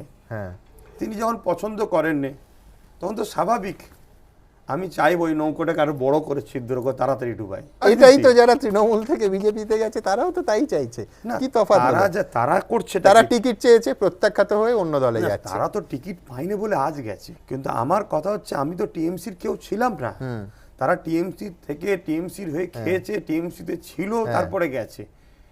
তো এ থেকে বোঝা যাচ্ছে তারা টিএমসিতে শুধুমাত্র বিজেপির পক্ষ থেকে রাখা ছিল, অর্থাৎ এটা প্রাইমারি স্কুল, ওটা হাই স্কুল, না সে আপনি এখান থেকে বলতেই চলে পারেন। যাচ্ছে। হ্যাঁ, হ্যাঁ, কিন্তু আমি তো কখনোই টিএমসিতে ছিলাম না, আমি টিএমসির মেরামত করতে চেয়েছিলাম যে আপনার যে যার জন্য আপনার ক্ষতি হচ্ছে সেগুলোকে মেরামত করে, কেন দিদিমণির উপরে আমাদের একটা ভালোবাসা ছিল। আজকের দিনেও যদি প্রশ্ন করেন এখন বললে ইখতিলাফ উঠবে, মানে অনেক সমালোচনা হবে, কিন্তু আমাদের সঙ্গে উনি যেভাবে বাড়ি বাড়ি গেছেন, যেভাবে অদা করেছিলেন, আমরা ভেবেছিলাম হয়তো উনি কাজ করবেন, সেই হিসেবে একটা অনেক আন্তরিকতা হয়ে গিয়েছিল। ঠিক, একটা কিন্তু আমি বলছি মিশতে মানুষের সঙ্গে আন্তরিকতা না, হতেই না, পারে, সেটাই তো স্বাভাবিক। কিন্তু আব্বাস, কিন্তু আমি আমি বলছি আমার উনি পজিশন হারিয়ে নয়। না, আমি বলছি উনি 44টায় রাজি হলে আব্বাস সিদ্দিকীকেই হয়তো আমরা সাক্ষাৎকার নিতাম যে তৃণমূল কংগ্রেসের সঙ্গে জোটের শরিক হিসেবে, শরিক দলের নেতা হিসেবে, হতেও তো পারতো এটা, উনি যদি 44টায় রাজি হতেন। আমি বলছি একেবারে স্পষ্ট করে যদি প্রশ্নটা করি, এটাই তো সুবিধাবাদ। আপনার 44টায় রাজি হননি বলে মমতা বন্দ্যোপাধ্যায় তার উন্নয়নের কাজ সব খারাপ হয়ে গেল। না, ব্যাপারটা হচ্ছে আমি যখন 44টা চেয়েছিলাম তখনও কিন্তু তার উন্নয়নের ব্যাপার নিয়ে তখনও বলেছিলাম, কিন্তু বিগত এই যে বিজেপির ব্যাপারটা যেটা টিএমসির সঙ্গে আছে এটা তখন আমি জানতাম না, পরবর্তীতে দেখলাম। অ্যাকচুয়ালি এই জগতের মানুষ আমি নয়, প্রথমেই বলেছি, আমি আগেই স্বীকার করি যে 2021-এ জানুয়ারির আব্বাস সিদ্দিকী এখন কথা বলছি। আচ্ছা বেশ, তাহলে সেই আব্বাস সিদ্দিকীর কাছে আমার পরের প্রশ্ন, আপনি এবারে ভোটে লড়বেন? না, আমি নিজে কোনো জায়গায় দাঁড়াচ্ছি না, আর কখনো দাঁড়াবার চিন্তা ভাবনা নাই। আমি চাই ভালো ভালো লিডার তৈরি করা, যাতে অসহায় মানুষের হয়ে তারা কাজ করে, তাদের নিয়ন্ত্রণটা আমি হাতে রাখবো। আপনি বলেছিলেন নন্দীগ্রামে আপনার পরিবারের কেউ, অর্থাৎ ফুরফুরা শরীফের পীরজাদা পরিবারের কেউ প্রার্থী হতে পারে। নন্দীগ্রামের প্রায় 22% মুসলিম ভোট, সেটা ভাগাভাগি হলে তৃণমূলের সমস্যা হতো। তাই নন্দীগ্রামে শেষ পর্যন্ত আইএসএফ এর কেউ দাঁড়াচ্ছেন না। নিন্দুকরা বলছেন অন্য কোনো রসায়নে, মানে খারাপ ভাষায় বললে কোনো সেটিং হয়ে গেছে, সেই জন্য নন্দীগ্রামে আপনারা আর প্রার্থী দিচ্ছেন না, বামেদের সিট ছেড়ে দিলেন। অ্যাকচুয়ালি ব্যাপারটা তো আমাদের চেয়ারম্যান বলতে পারবে, কেন সিট সমঝোতাটা চেয়ারম্যান করছে। তারপরেও কোনো কথাকে আমি ঘুরিয়ে চলে যাই না, কেন আমি যখন আইএসএফ মানে আব্বাস সিদ্দিকী, না, এখান থেকে যখন কোনো কথা বলি, মানুষের ভুল হয়, ভুল তো মানুষেরই হয়। তবে সেই জায়গায় আমাদের যেটা চেয়ারম্যান, যেটা আমি তো গতকালকে রাত্রিরে আলোচনায় বসেছিলাম, তখন যেটা জানা গেল যে আমরা বৃহৎ চিন্তাভাবনা করে যে ওই জায়গাতে আমরা আমাদের পরিবার থেকে কাউকে একটা দিবার চিন্তাভাবনা করেছিলাম। পরিবারে তেমন কেউ এখন এত তাড়াতাড়ি রাজি হচ্ছে না বা দাঁড়াবার জন্য তৈরি হচ্ছে না, সাপোর্টে আসতে চাইছে কিন্তু দাঁড়াবার জন্য তৈরি হচ্ছে না। আর ওই জায়গাটা আমরা চাইছিলাম একটা ভালো হলেই ভালো হয়, তাহলে সেই জায়গাতে আমাদের চেয়ারম্যান যেটা ঠিক করেছে, চলো ওই জায়গাটা তাহলে আমরা ছেড়েই দিই। ডিটেলসটা কি ব্যাপার সেটা চেয়ারম্যান বলতে পারে। কিন্তু এটা তো তৃণমূল কংগ্রেসের স্বাভাবিকভাবেই রাজনৈতিকভাবে একেবারে স্পষ্ট যে সুবিধাই হয়ে যাবে। দেখুন, কার সুবিধা কার লাভ তো সেটা আমরা দেখছি না, ওখানে যে বাম দেবে তো ওটা তো আইএসএফেরই, আমি তো বাম হয়ে প্রচার করবো, ওটা তো আইএসএফেরই সিট। আমার যেটা আমি দাঁড়ালে পেতাম সেটা বামই পাবে। তো না, অনেক দুষ্টু লোক বলছে যে নির্বাচনের পরে মমতা বন্দ্যোপাধ্যায়ের সিটে প্রার্থী না দিয়ে তৃণমূলের সঙ্গে আপনারা হাত ধরার রাস্তাটা খোলা রাখলেন। না, আমরা হাত তো ধরে নিয়েছি, তো বামেদের সাথে হাত ধরা হয়ে গেছে, বন্ধুত্ব হাত ধরেছি। অর্থাৎ জিতার পরে এদের ছেড়ে দেওয়াটা তো শোভা দেবে না। ত্রিশঙ্কু অবস্থা হলে না, আমরাই সরকার তৈরি করবো, সম্ভাবনা যদি হয়। না, আমরাই তো কংগ্রেস, বাম আর আমাদের আইএসএফ। কেন মানুষ বাম, যেসব মানুষগুলো টিএমসির অত্যাচারের বিজেপিতে যাচ্ছে, তারা তো দেখছে সেই টিএমসিতে বিজেপিতে কোনো স্থান হবে না, সেটা একই লোক। আর যারা বিজেপির জন্ম দিয়েছিল তারা এখন বিজেপির মধ্যেই যেন মনে হচ্ছে ঘর ছাড়া হবার এবার চান্স হচ্ছে। সেই জায়গায় যে তৃণমূল, সেই পদ্মফুল অতএব আমরা এই যে যেটা মহাজোট হচ্ছে এটাই গভর্নমেন্ট হওয়ার সম্ভাবনা এবং আমরা হচ্ছি গভর্নমেন্ট। দিল্লি দাঙ্গার পর আপনি বললেন, আমি আল্লাহর কাছে দোয়া করি উনি যেন ভারতবর্ষে এমন মারণ ভাইরাস পাঠান যাতে দেশের 10, 20, 50 কোটি মানুষ মরে যায়। একবার ভিডিওটা দেখে নিন। আল্লাহ আমার ভারতবর্ষে এমন কঠিন একটা ভাইরাস দিক, এই ভারতবর্ষের জন্য 10, 20, 50 কোটি লোক মরে যায়। দেখুন আব্বাস, আমি দিল্লি দাঙ্গা কভার করেছি, সমস্ত ডিটেলস মানুষের সামনে তুলে ধরেছি এই চ্যানেলেই। কিন্তু আপনাকে বলি, দাঙ্গা এক পক্ষ করে কোনোদিন বিষয়টা এমন নয়। সব থেকে বড় কথা, কোনো অন্যায় হলে দোষীদের শাস্তি আপনি দাবি করতে পারেন, কঠোর শাস্তি দাবি করতে পারেন, কিন্তু মানুষের মৃত্যু কামনা করবেন? দেশের 50 কোটি মানুষের মৃত্যু কামনা করছেন আপনি। প্রথম কথা হচ্ছে এটা কবেকারের ভিডিও আমি জানি না, প্রথম কথা। দিল্লি দাঙ্গার পরের অবশ্য না, সেটা আমি জানি আমি না। আপনাকে আপলোড যবে হয়েছে সেই ডেট বলে দিচ্ছি। দ্বিতীয় নম্বর কথা হচ্ছে এগুলো আপলোড অনেকে করে। হ্যাঁ, আমাকে দীর্ঘ 7 বছর কম বেশি হবে এরকম আর অজকে কাটিং করে অনেকে চক্রান্ত করে আমাকে সমাজের কাছে খারাপ করাটা প্ল্যান করে আসছে। দ্বিতীয় নম্বর কথা হচ্ছে এটা কবে তারা আপলোড করেছে আর কবেকারের বক্তব্য সেটা আমি জানি না। আমি তর্কে যাব না, যেটা আমারই বক্তব্য, কি এডিট করা, কি মুখের সঙ্গে কিছু করা, অত তর্কে আমি যাব না।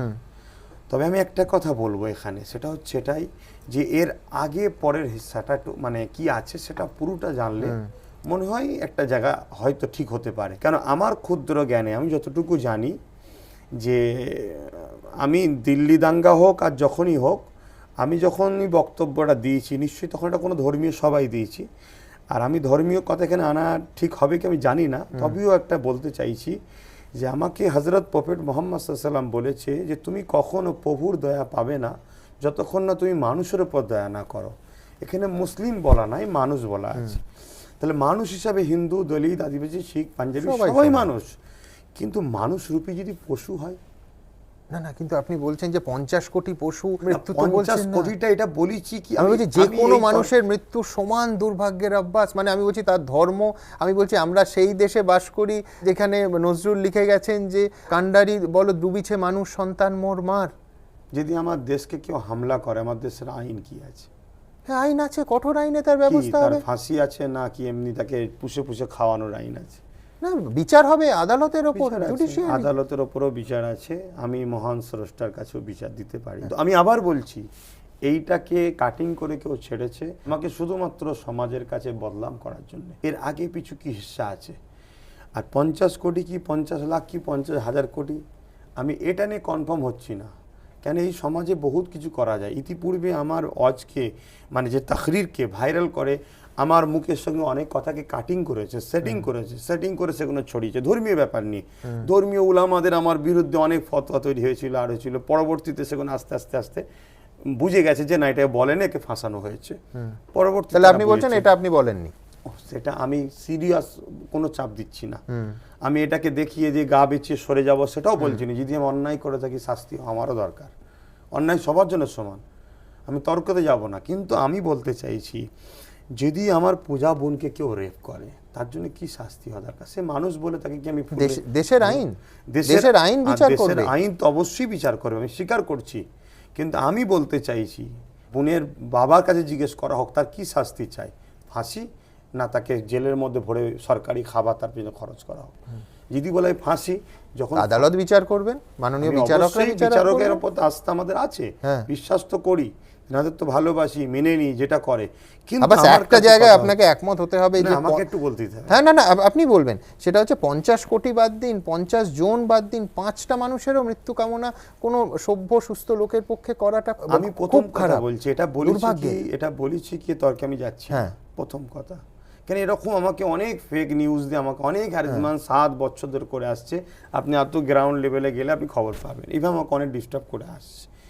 তারপরেও আমি একটা কথা বলছি, সেটা হলো এটাই যে চিন্তা ভাবনা এক একজনের এক এক ধরনের হয়। আমি দেখলাম আমি আপনি দুই পাড়া দীর্ঘ 1000 বছর শান্তিতে বসবাস করছি, একটা মানবরূপী পশু যে এসে আমার দুই পাড়ার মধ্যে এমন একটা ফেতনা লাগিয়ে দিল, দুই পাড়ার হাজার হাজার নিরীহ মানুষের মারপিট করে শেষ হয়ে গেল। আমার মনে হয় ওই মানবরূপী পশুটার ফাঁসি হওয়া দরকার। যখন দুনিয়ার কেউ তার ফাঁসি দিতে পারছে না, যে সৃষ্টি করেছে সেই সৃষ্টিকর্তার কাছে বিচার দেওয়াটা আমি মনে করি কোনো অন্যায় না। না, কেন ফাঁসি দিতে পারবে না বলছি, আমরা যেমন দিতে দেশে থাকি পারবে না বলছি সেই না। দেশে সংবিধান আছে, সেই দিতে দেশে আইনের পারবে না আমি শাসন বলছি আছে। না, হয়তো দেয়নি, হয়তো দেয়নি। না, ফাঁসিরও বিধান দেবেন সেই দেশের সংবিধান, সেই দেশের আইন। অবশ্যই সংবিধানের ওপর তো হ্যাঁ। পুরোপুরি আস্থা আছে, হ্যাঁ। আইনের ওপরে পুরোপুরি আস্থা আছে, কিন্তু আইন তো নিজে চলে না, আইন চালায় মানে একটা আপনি মানুষ। কঠোর শাস্তি চাইলে আমি এই প্রশ্ন রাখতামই না, কিন্তু যেহেতু মৃত্যু কামনা সেই জন্য রাখলাম। আমি পরের প্রসঙ্গে আসি। তৃণমূল বিধায়ক শওকত মোল্লা আপনাকে সন্ত্রাসবাদী বলেছেন, কিন্তু তিনি তো বাইরের লোক, কিন্তু আপনার বাড়ির লোক, আপনার নিজের কাকা পীরজাদা তহা সিদ্দিকী আপনাকে বেঈমান বলছেন, প্রতারক বলছেন। দেখুন, আমি একটা কথা বলি, আগের প্রশ্নটা ক্লিয়ার হলো কি জানি না, জনগণ কি আমার ভাববে মনে জানি না, হচ্ছে, হ্যাঁ। তারপরও ওই ব্যাপারটা নিয়ে আমি স্টেটমেন্ট দিয়েছিলাম, ক্ষমাও চেয়েছিলাম। আমি ভুল করেছি কি না করেছি বড় কথা নয়, ক্ষমা যে চাই সে বড় হয়। মানুষের মনে যদি এই প্রশ্নটি আঘাত দেয়, অনেক মানুষ আমায় চেনে না, দূর দূর থেকে দেখছে, এর এত খারাপ ছেলে ভাবতেই পারে। তাই আমি জনগণের কাছে ক্ষমা চেয়েছিলাম, স্টেটমেন্ট দিয়েছিলাম।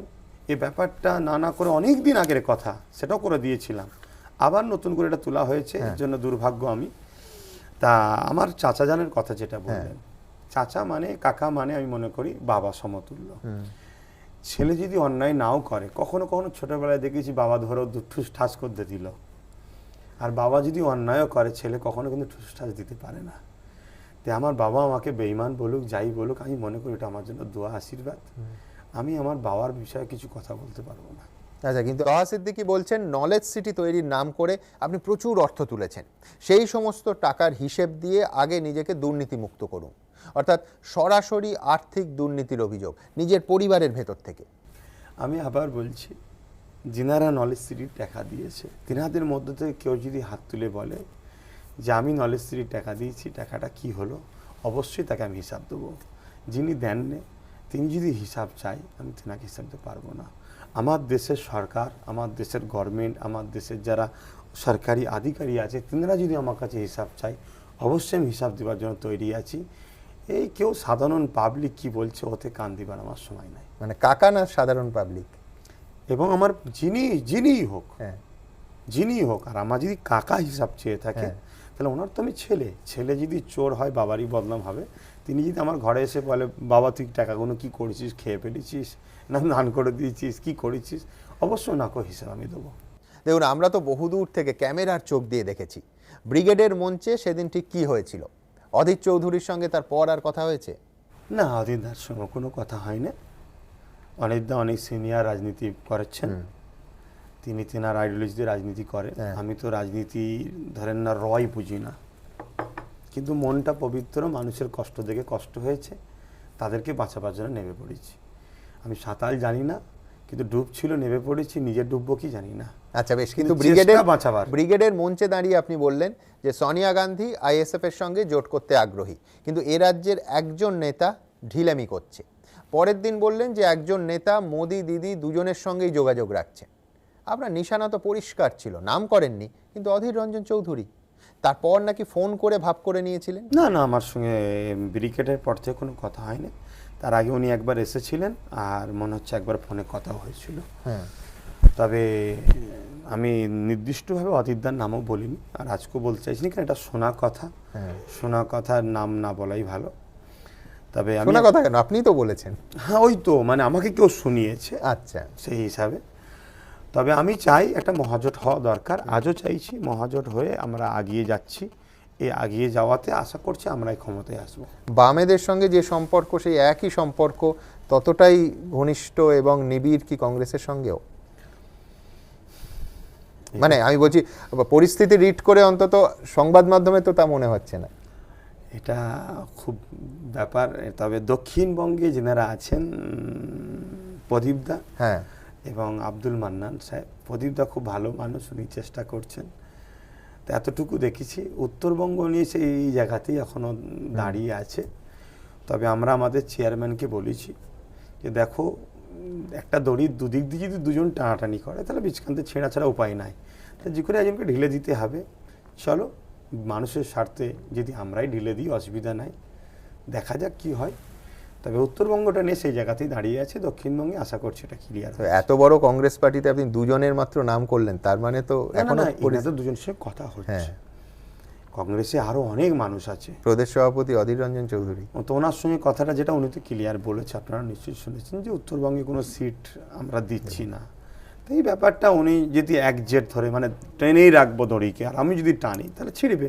তো সেই জায়গাটা আমাদের চেয়ারম্যানকে বলেছি, দেখো একটু লুজ দিয়ে যদি কিছু করা যায়। তবে এটাকে আমাদের কমজোরি যদি কেউ মনে করে সেটা খারাপ হবে, এটা বন্ধুত্ব। ভাইজান বললে এতদিন সবাই সলমান খান বুঝতো, সেদিন ব্রিগেড দেখালো ভাইজান বলে এ রাজ্যের রাজনীতিতে আরেকজনের উত্থান হয়েছে। তো ধর্ম আর রাজনীতির বাইরে কি কি করা হয়, হবি কি? ফিল্ম দেখার সময় পান না, পড়াশোনাটাই বেশি সময় করি, আর সবসময় মানুষের সঙ্গেই যোগাযোগটা। আমি একটা অরাজনীতি সংগঠনও চালাই, হ্যাঁ, সেটা ধর্মপ্রেম, মানবপ্রেম, দেশপ্রেম, সেই মাধ্যম দিয়ে দীর্ঘদিন মানুষের সুবিধা অসুবিধে, সুখে দুঃখে যতটা পারি, বিশেষ করে পড়াশোনার দিকে গুরুত্বটা বেশি দিই। তাদের আর্থিক সহযোগিতা করা, মেরিট স্কলারশিপ দেওয়া, এইগুলো নিয়েই ব্যস্ত থাকি।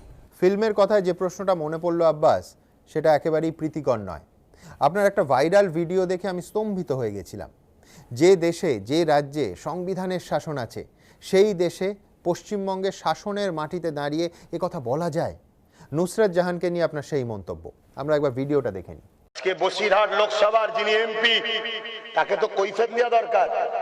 এই এলাকায় ঢুকলেই তোমাদের উচিত দায়িত্ব জিজ্ঞেস করা যে আমরা তোমাকে ভোট দিয়ে জিতিয়েছিলাম, উদ্দেশ্য হলো এটাই, কোনো ঝড়ঝাপটা এলে তুমি ট্যাকেল করবে, আমাদের পক্ষ থেকে লোকসভায় গিয়ে চিল্লাবে।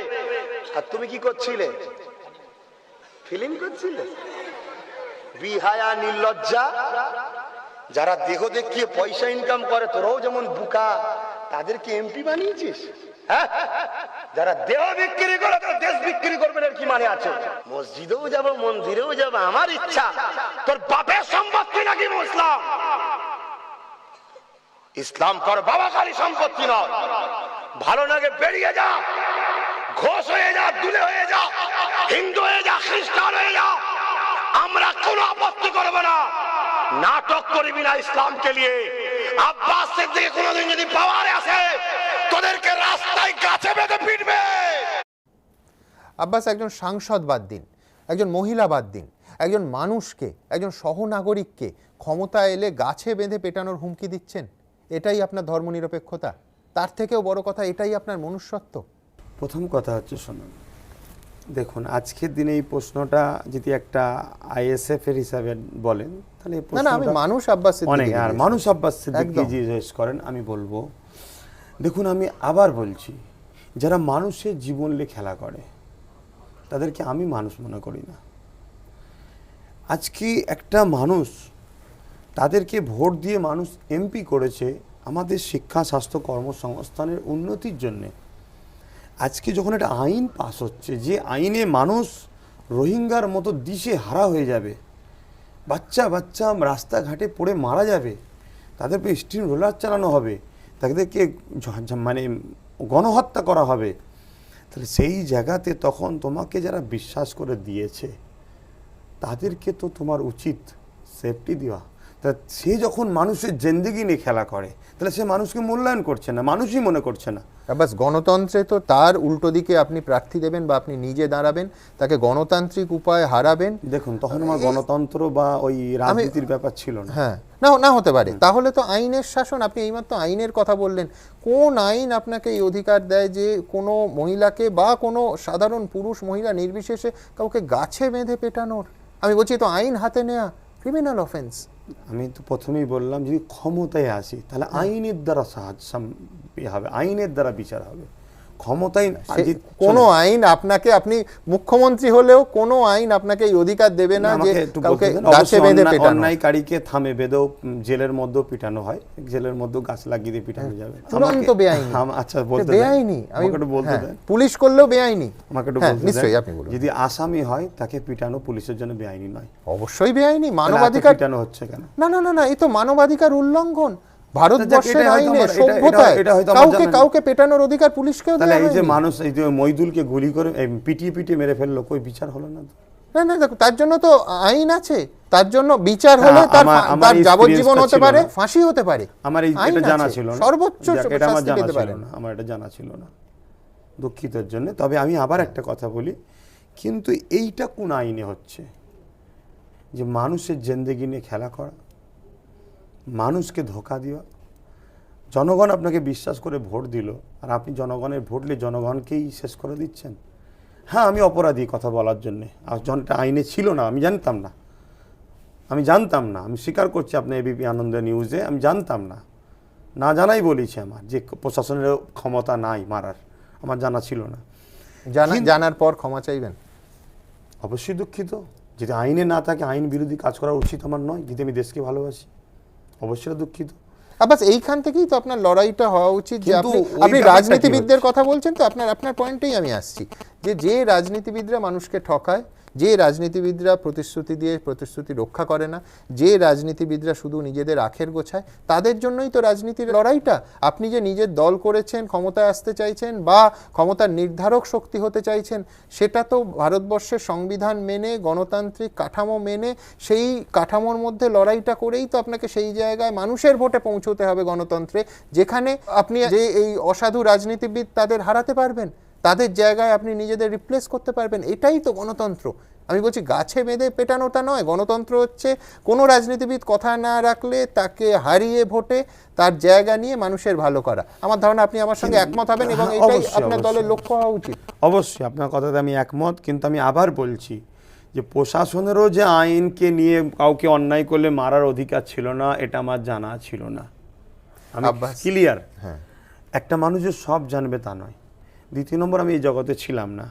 3 নম্বর কথা হচ্ছে, কিন্তু আমার কোনো একটা আপনাকে এইখানে একটা চমৎকার তথ্য দিয়ে, আপনি যেহেতু জানার কথা বলছেন, কত কাস্টোডিয়াল ডেথ হয় জানেন? হেফাজতে মৃত্যু হয়, এবং সেই হেফাজতের মৃত্যু শুধু আমাদের পশ্চিমবঙ্গের পরিসংখ্যান যদি আজকে এক্ষুনি আপনার সঙ্গে রাখি, তার মধ্যে সব থেকে বেশি সংখ্যক সংখ্যালঘু তাদের হেফাজতে মৃত্যু। এবং এইটা এই আজকের 2021 সালের বিষয় নয়, এটা যাদের সঙ্গে আপনারা জোট করেছেন বামফ্রন্ট, সেই আমলেও হেফাজতে মৃত্যু হয়েছে, তারপরেও হয়েছে, ইনফ্যাক্ট তার আগেও হয়েছে। অর্থাৎ এই যে পুলিশ প্রশাসন খাঁকি উর্দিধারী, তাদের আইন হাতে নেয়ার যে প্রবণতা, সেই প্রবণতা প্রাচীন, সেই প্রবণতা বেআইনি, সেই প্রবণতা অন্যায়।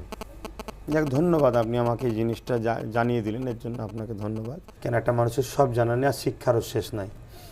কিন্তু আমার কাছে একটা বারবার কথা, এই কথাটা হয়তো ভুল হতে পারে, কিন্তু আমি দেখেছি যে একটা জনগণকে ভোট হিসাবে ব্যবহার করা হচ্ছে, জনগণের কষ্ট দুঃখের কথা কেউ শুনছে না। তাহলে আমার মনে হয় সেই জনগণের জন্যই কিন্তু আমি কথাটা বলেছি, হয়তো বলাটা অন্যায়, কিন্তু জনগণের কষ্টটাকে দেখে নিজেকে সহ্য করতে পারছি না, যে আজকে একটা মানুষ বিশ্বাস করে আপনাকে ভোট দিল, আপনি এমএলএ হলেন, এমপি হলেন, আপনি কাজ করছেন, আর এই যে মন্দিরে যাবে, মসজিদে যাবেন, এটাকে আমি আপনাদের চ্যানেলের মাধ্যমে আবার জানাচ্ছি, যদি কোনো মুসলমান মন্দিরে যায়, সে ঠাকুরকে অপমান করছে, হিন্দু ভাইদের সজাগ হওয়া দরকার। আর যদি কোনো হিন্দু ভাই মসজিদে যায়, সে ইসলামকে অপমান করছে, মুসলিম ভাইদের সজাগ। কেন বলছেন? এ তো আপনি বিভাজনের কথা বলছেন। এটা বিভাজন নয়। আমরা যে রাজ্যে আছি, সেই রাজ্যে কাজী নজরুল ইসলাম 3000 গান লিখেছেন, তার মধ্যে একটা বড় অংশ শ্যামা সঙ্গীত। এরপরে তো আপনি বলবেন, আমি বলবে এরপরে বলবেন যে অন্যায় করেছেন, ওনাকেও গাছে বেঁধে পেটানো উচিত, যে কেন তিনি শ্যামা সঙ্গীত লিখলেন। আপনি কথাটা আবার তুলছেন, আমি তো সেটা ক্লিয়ার করে নিয়েছি। হ্যাঁ, তা কাজী নজরুল রাজনীতি নয়, রাজনীতির নেতা নয়। আপনি যখন একটা মসজিদে যাচ্ছেন, আপনি বুকে হাত দিয়ে বলুন, আপনি কি নামাজকে বিশ্বাস করেন? কিন্তু আমি বলছি যে আজমের শরীফে যে প্রচুর হিন্দু যান, বিশ্বাস তারা করা হয় অন্যায় না, করেন। সেটা কি ড্রামা না ড্রামা নয়? না না, এটা বিশ্বাস নয়, এ তো যে কোনো ধর্মের প্রতি আমার শ্রদ্ধা থাকতে পারে। প্রচুর হিন্দু আজমের শরীফে যান। আজমির শরীফে যাওয়া হচ্ছে সুলতানে হিন্দ গরিবের নওয়াজকে শ্রদ্ধা জানানো, জাতি ধর্ম বর্ণ নির্বিশেষ সবাই যাচ্ছে, আমাদের কাছেও আসে। কিন্তু ধর্মীয় পাঠ, আমি একটা ঠাকুরের কাছে যাচ্ছি, আপনি বলুন আমি ঠাকুরটাকে কি বিশ্বাস করি? আমি মূর্তি পূজারী বিশ্বাসী তো নয়। তাহলে আমি যখন মূর্তি পূজারীর কাছে যাচ্ছি, তাহলে মূর্তি পূজারীটাকে শুধুমাত্র ড্রামা কি হিন্দু ভাইদের ভোট লিবার জন্যে, তো হিন্দু ভাইদের ধর্মকে ড্রামা করছি ভোট লিবার জন্য, এটাকে আমি ঘৃণা করি, এটা বলতে চাই। আব্বাস, ধর্মনিরপেক্ষ কাঠামো এই কথা আঘাত কেন? আমি আপনাকে দুটো উদাহরণ দিই। সেটা হচ্ছে আমাদের এই রাজ্য, যেখানে 60%-এরও বেশি মুর্শিদাবাদে সংখ্যালঘু সম্প্রদায়ের লোক, সেখানকার একটু আগে যার কথা হলো সেখানকার নেতা অধীর রঞ্জন চৌধুরী, যে জঙ্গিপুরে প্রণব মুখোপাধ্যায় ব্রাহ্মণ সন্তান তিনি দাঁড়িয়েছিলেন এবং জিতেছিলেন, সেই কেন্দ্রটা সংখ্যালঘু অধ্যুষিত। তো কি কোনো অসুবিধা নেই। না আমি বলছি এইটাই তো আমাদের ফ্যাব্রিক। ভালো তো, হ্যাঁ। ধর্ম নিরপেক্ষ একে বলে না। ধর্ম নিরপেক্ষ কাকে বলে? মন্দিরের পাশের গরিবটাকে চাকরি দেন, কর্মসংস্থান দেন, এটা হচ্ছে ধর্ম নিরপেক্ষ। মসজিদের পাশের ভিখারিটার কর্মসংস্থান করে দেন, এটা ধর্ম নিরপেক্ষ। আপনি মাথায় টুপি দিয়ে মসজিদে গেলেন, যে ও পড়ে গেলেন, আপনি কি বোঝেন নামাজের? তাহলে আপনি নামাজটা কাল পড়তে আসেননি, যখন রাজনীতির মধ্যে ছিলেন না তখন আসেননি, আজকে আসলেন কেন? মুসলিমদের ভোটটা লিবার জন্য। এটা ড্রামা। এই ড্রামা মন্দিরে গিয়েও ঠাকুরকে নিয়ে অপমান করা হচ্ছে, ঠাকুরকে ছোট করা হচ্ছে।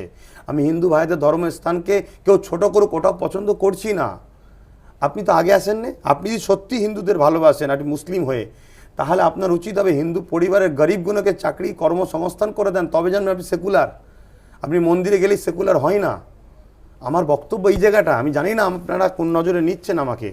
না, নজরের বিষয় নয়। ধর্ম নিরপেক্ষ বলা হয় এই কারো মন্দিরে যাওয়া, কারো মসজিদে যাওয়াকে ধর্ম নিরপেক্ষ বলে না। ধর্ম নিরপেক্ষ আমার ভারতের যেটা সংবিধানে আছে, যে অপরের ধর্মকে তুমি আঘাত দিও না, তোমার ধর্ম তুমি করো, অপরের ধর্ম করো।